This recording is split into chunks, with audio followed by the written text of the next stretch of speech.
Hello बच्चों, let's start the question and the question says which of the following statements are correct. पहला है acetic acid can form cholesterol. दूसरा है anabolic pathway is endogonic while catabolic pathway is exergonic. Third है हमारे पास all biomolecules have a turnover, that is they are constantly being changed into some other biomolecules and also made from other biomolecules. Option 4 है हमारे पास flow of metaboloids through metabolic pathway has a definite rate and direction. It is called dynamic state of body constant. हमें बताना है कौन सा statement हमारा क्या है, करेक्ट है.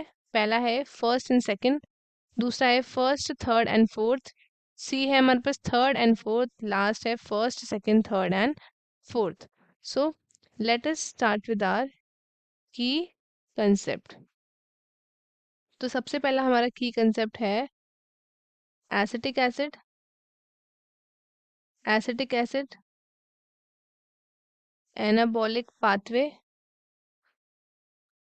anabolic pathway, biomolecules, biomolecules. Then we have flow of, you can say flow of metaboloids. तो सबसे पहले हम बात करते हैं अबाउट दी एसिटिक एसिड.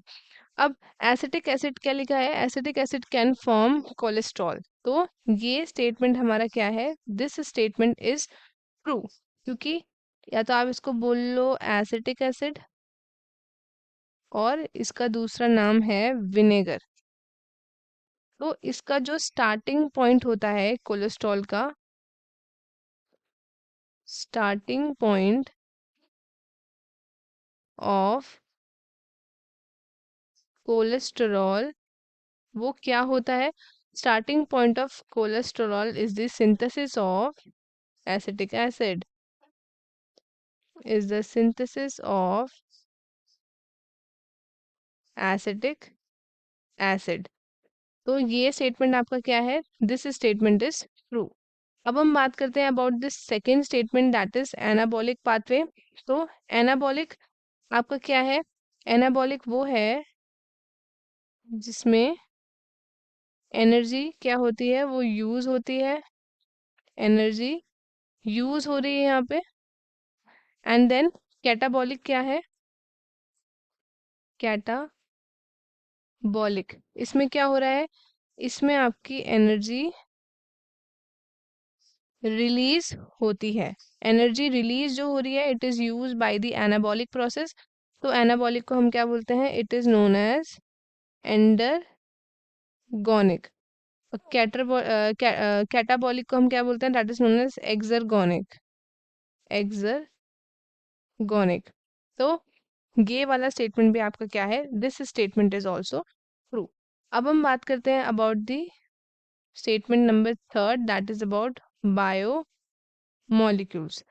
तो बायोमोलिक्यूल्स के पास क्या होता है, they have turn over number, turn over number होता है.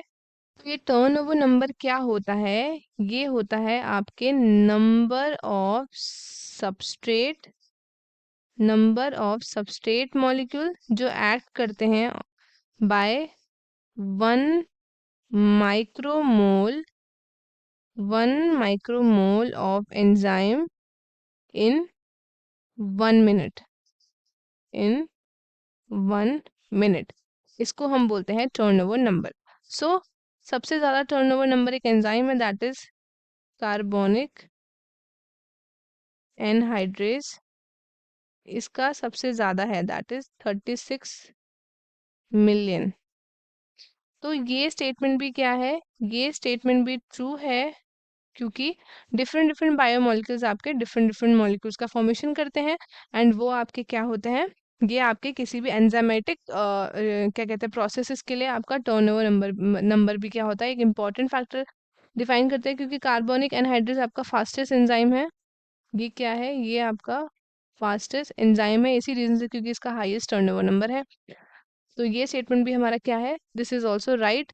लास्ट है हमारे पास flow of metabolites through metabolic pathway has a defined rate and direction, this is called dynamic state of body constant. तो ये जो हमारा डायनेमिक इक्विलिब्रियम में आता है बॉडी के, तो this is option is also right. तो हेंस हमारे सारे ही ऑप्शन करेक्ट है, ऑप्शन डी हमारा होगा first, second, third and fourth, और बाकी के ऑप्शंस हो जाएंगे हमारे incorrect. So students, I hope आपको क्वेश्चन अच्छे से समझ में आया होगा। All the best and thank you.